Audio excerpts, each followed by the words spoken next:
the smartest film critic in the world, Cole Smithy. Hi, this is Cole Smithy with ColeSmithy.com and your guide to what to see and what to avoid at the movies this week. Writer-director Brian Helgeland's methodically balanced biopic about baseball legend Jackie Robinson manages a near-impossible feat of being all things to all people. Jackie Robinson, a black man in white baseball. I want you to know I'm there for you. In my heart. Baseball fans, civil rights followers, and ordinary filmgoers will be rewarded with a film that is equal parts history lesson and pure entertainment. Helgeland, the screenwriter on LA Confidential, gets substantial support from Chadwick Boseman in the lead role as the first African American to be admitted into Major League Baseball in the modern era. Not only do Boseman's chiseled facial features favor that of Robinson circa 1957, but also the actor's expressive athletic comportment on the field evinces the intensity that Jackie Robinson played the game. For his part as the Brooklyn Dodgers' visionary general manager Branch Rickey, who broke with an unwritten rule of baseball to sign Robinson, Harrison Ford delivers a consummate performance of rich character study, the best of his career. For a story that's been told many times on film, 42 has a revitalizing quality that emanates from its clearly defined dramatic goals. The thematic message is outlined in Branch Rickey's principal demand of his new player that Jackie Robinson function as an ambassador against racism. Rickey requires that Robinson exhibit the guts not to fight back against the constant barrage of persistent racism he must endure as a black player in an all-white game. It's a request that few men could even imagine living up to if put in such a predicament.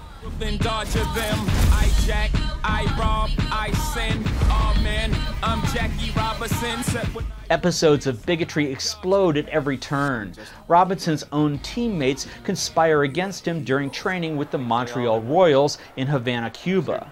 However, the filmmakers do a good job of condensing the potentially audience-alienating racist vitriol that Jackie Robinson was subjected to. The Phillies' vociferously bigoted manager, Ben Chapman, well played in a thankless role by Alan Tudyk, hurls every ugly racist epithet he can think of at Robinson. The scenes are appropriately unnerving. Jackie Robinson calmly stands his ground in the batter's box, trying to get a hit for his team, while the largely white crowd contributes to a seething atmosphere of violent intent. The film's replication of a publicity photo of Robinson and Chapman standing side by side speaks volumes about the men's mutual animosity. Robinson expresses passive resistance by picking up a bat for the men to hold so they won't have to touch skin. By telling a complicated story in such a straight-ahead fashion, the filmmakers allow the legend of Jackie Robinson to resonate with America's ongoing disease of racism that permeates our daily lives. 42 isn't about ignoring the problem, it's about addressing it in a way that models appropriate behavior. I'm right here! I'm a Brooklyn boy, I may take some getting used to. There's a majestic authority that Jackie Robinson instilled in the number 42. Here's an admirable film that explains both how and why. I give this memorable sports biopic a B+. What are you looking at? In an age where people obsess over their cell phones to the exclusion of the physical world around them, a dystopian malady takes over. Alright, dude, I found it. What do we write? My name's Jessica. I loved your song on your page. It touched me. Identity theft, online bullying, and interactive porn sites each play a part in a problematic digital social landscape that Disconnect examines in a razor-sharp triptych narrative.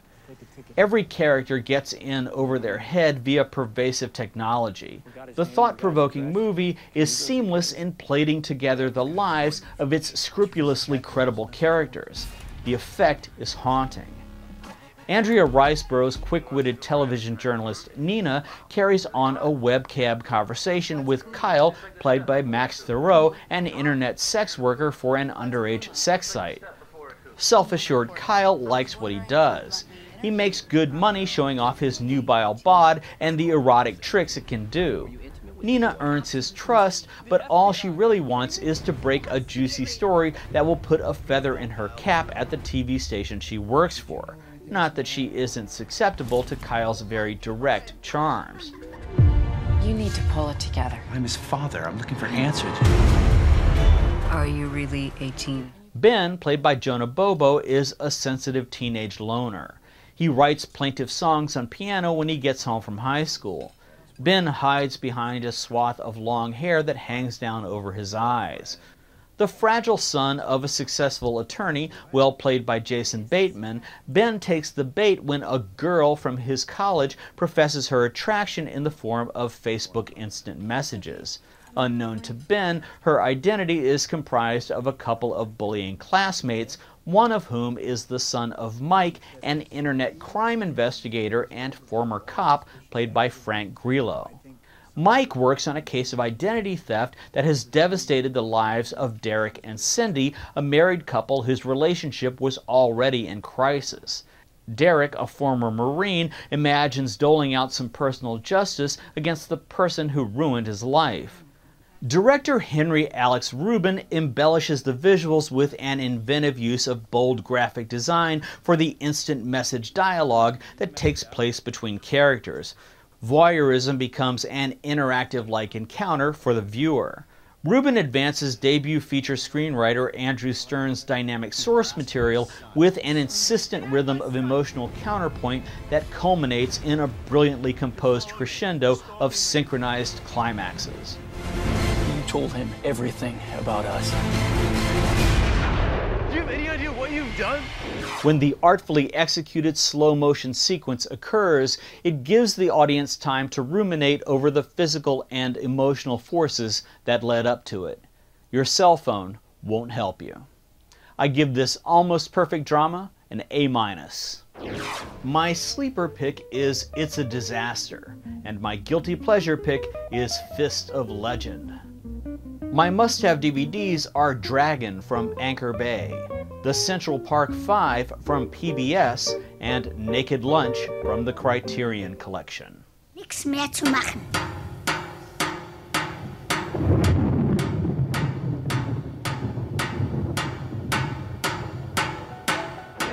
Context is everything. Although often mistaken as a black comedy, Volker Schlondorff's bold adaptation of Günter Grass's abstractly autobiographical 1959 novel is an exemplary model of European magical realist cinema.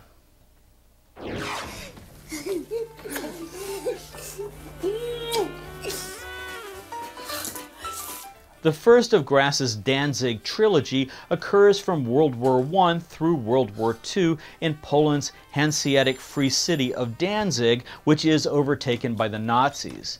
The picaresque narrative is one of surreal emotional and psychological displacement as seen through the eyes of a ferocious child. The young, unreliable protagonist Oscar, played by David Bennett, is one of the most enigmatic, if tormented, characters ever put on film.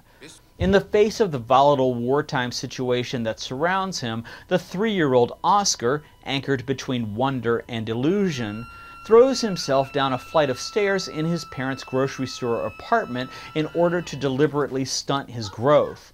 From that moment on, Oscar's mind and inner physiology develop, but his body does not. He is an impish boy with feral eyes set in an oversized head. His mother compensates for Oscar's bizarre condition by providing him with a lacquered red and white tin drum that she replaces as he repeatedly breaks them over time. The bright drum that perpetually hangs on a rope from his shoulder is an effective symbol of Oscar's fierce individuality and of his self-appointed position as a mascot for the multicultural pressure cooker of Danzig, as shared by German civilians, Jews, Kashabuyans, Nazi soldiers, and Poles. Oscar is a talented drummer, something revealed when he sits under a bandstand playing syncopated counter rhythms to those of a Nazi military band. Still, Oscar's greatest defense mechanism, alongside his concealed maturity, is his alarming ability to break glass with the sound of his shrill yell. However charismatic Oscar's outward appearance, his demonic alter ego presents an effective warning to society at large that he is not to be messed with. Oscar's sparse narration fills in significant exposition about his disguised maturity. Of a Nazi building burning attack on synagogues and Jewish businesses, Oscar says, "Once upon a time there was a gullible people who believed in Santa Claus, but Santa Claus was really the gas man." The murder of the Jewish toy shop owner, played by Charles Aznavour, who sold Oscar's trademark drums, arrives with a poignant sense of loss. The casting of an 11-year-old David Bennett in an otherwise insurmountable role is the key to the film's success. Half a boy and half a man, Bennett's ingeniously steely portrayal efficiently sidesteps every pigeonhole that Grass's outre plot offers up. When Oscar makes love to his father's teenaged housekeeper, the exchange of corporeal affection momentarily replaces the sickening mood of obsequious Nazi propaganda and familial loss that Oscar endures with detached stoicism. Oscar survives while those around him perish.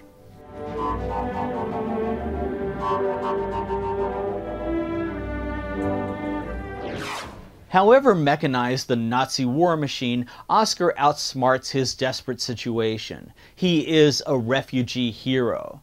Oscar's will to live eclipses all else. It is something that he, and only he, controls.